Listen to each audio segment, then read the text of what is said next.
سلام رفقا، امیدوارم حالتون خیلی خوب و عالی باشه. به جلسه دوم مینی دوره رایگان آموزش ترید و درآمد دلاری خوش اومد. تو این جلسه هم قراره یک سری سوالات مهم پیرامون این کار پاسخ داده بشه. اما مهمترین سوالی که ما بهش برخوردیم و حس کردیم نیاز تو این جلسات گفته بشه که اگه ابهامی چیزی برای کسی هست همین اول برطرف بشه. آقا یه سوال مهم، مگه نمیگید شما درآمد دلاری خوبه؟ پس چرا خودتون اومد دارید الان اینجا آموزش میدید، کانال زدین، وقت میذارین؟ خب ما قبلا بهتون گفتیم درآمد دلاری داخل بازارهای مالی وقت زیادی از شما نمیگیره. نهایت روزی 1-2 ساعت.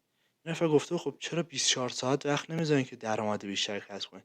ببینید اصلا اساس ما این که بازارهای مالی رو انتخاب کردیم اینه که توی یک تایم کوتاهی درآمدی داشته باشیم که بتونیم از زندگیمون استفاده کنیم. اگه قرار بود 24 ساعت کار کنیم خب میرفتیم یه کار دیگه انجام میدادیم. و دومین نکته، ترید کردن و معامله‌گری داخل بازارهای مالی بیشتر کار ذهنیه. ذهن شما یاد میگیره چه زمانی بخره چه زمانی بفروشه. من ترجیح میدم روزی 1 ساعت کار بکنم که ذهنم بیشتر از این درگیر نشه و خسته نشه. آقا پرش 3 ساعت، پرش 4 ساعت، 20 ساعت دیگه وقت داریم که بتونیم به بقیه زندگیمون برسیم، بتونیم به کارهای دیگه هم برسیم. همه کسایی که ترید میکنن در کنار تریدشون از سودی که از ترید به دست میارن کارهای دیگه هم انجام میدن.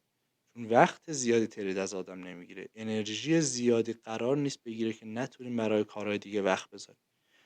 آموزشم در کنارش میدیم، تربیت شاگرد در کنارش انجام میدیم، مغازه در کنارش میزنیم. این سرمایه گذاریه. اینی که آقا دلاری که داریم به دست میاریم و در کنار استفاده که ازش میکنیم توی کارهای دیگه هم سرمایه گذاری میکنیم، کارهای دیگه هم انجام میدیم. پس این دوتا هیچ منافاتی با هم دیگه نداره. اینو خواستم بگم که ابهاماتی که اگه هستش برطرف بشه. توی جلسات آینده قراره بریم روی سیستم. من روی لپتاپ بهتون آموزش میدم. لپتاپ و گوشی هم هیچ تفاوتی نداره. چرا روی لپتاپ آموزش میدم؟ بخاطر اینکه حالا صفحه‌ش یه مقدار بزرگتره، شما که میخواین ویدیو رو تماشا کنید چشماتون خیلی اذیت نشه، وگرنه لپتاپ و گوشی تفاوتی با هم دیگه ندارن. اینکه چه سایت‌های قراره ثبت نام بکنیم، حالا قراره اینا مفصل بحث بکنیم. کجا قراره ما تحلیل بکنیم، چطوری ما اصلا تحلیل بکنیم، چجوری باید تشخیص بدیم. ببینید بازارهای مالی همیشه تو نوسانه. طلای خودمون رو که نگاه میکنیم همیشه تو نوسانه. حالا ما چون تورم و اینا همه داریم مدام رو به بالاه، دلار رو به بالا، همه چیز نوسان خودش رو داره. حالا توی بازارهای مالی جهانی منطقی تر، یعنی همیشه رو به بالا نیست، خیلی اوقات اینطوریه. ما تشخیص بدیم که قرار پایین باشه بخریم، که وقتی رفت بالا بفروشیم. اینا همه رو قراره با همدیگه مفصلا بحث بکنیم، یاد بگیریم که چطوری این کار رو انجام بدیم. ببینید یک بخشی از کار ما تحلیل کردنه. یعنی که بتونیم با توجه به استراتژیایی که هستش یاد بگیریم چه زمانی بخریم چه زمانی بفروشیم. اما در کنار تحلیل کردن شما مطالبی یاد میگیرین که شاید از تحلیل کردن حتی مهمتر باشه، مثل مدیریت سرمایه. ببینید الان شما مثلا میخواید برید، مثال میگم، یه گوشی موبایل بخرید یا اصلا میخوای بری رستوران، نگاه میکنی به جیبت میبینی آقا مثلا من 10 میلیون تو جیبم دارم، خب تا آخر ماه مثلا باید خرجش کنم. و الان میخوام برم رستوران 1 تومنشو خرج بکنم، نمیام کل 10 تومنشو خرج کنم. این یه نمونه ساده مدیریت سرمایه است که حالا ما پیشرفته ترش توی بازارهای مالی میگیم. اینکه شما میخواید معامله بکنید باید مدیریت سرمایه رو رعایت بکنید. ترس و طمع خودتون رو کنترل بکنید. چطوری باید کنترل بکنید اینا رو حالا مفصل‌تر تو دوره توضیح میدیم بهتون.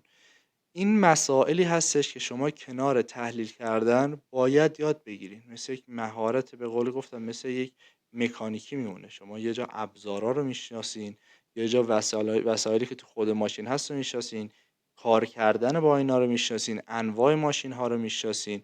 اینا همه رو یکی یکی شما باید یاد بگیرین تا یک مکانیک خوب بشین.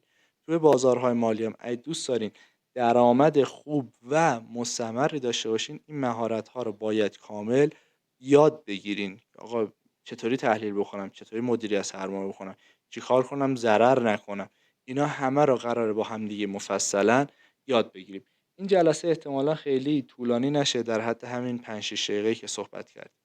به امید خدا توی جلسه بعدی میریم روی، به قول معروف، سیستم لپتاپ، توضیحات کلی داده میشه. اینکه این کار چجوریه، چطوری انجام میشه، تحلیل کردن چطوریه و حالا مفصلا بررسی میشه. توی جلسه آینده هم قراره یک هدیه بهتون داده بشه. پس هر کدوم از دوستان که مایل بودن این مهارت رو یاد بگیرن و به جلسه سوم رسیدن، منتظر یک هدیه از سمت ما باشید. باز اگه سوالی چیزی در رابطه با این کار دارین حتما از ما بپرسین که براتون مفصلا توی جلسات بعدی بررسیش بکنیم. خیلی دوستتون دارم. خدا نگهدارتون.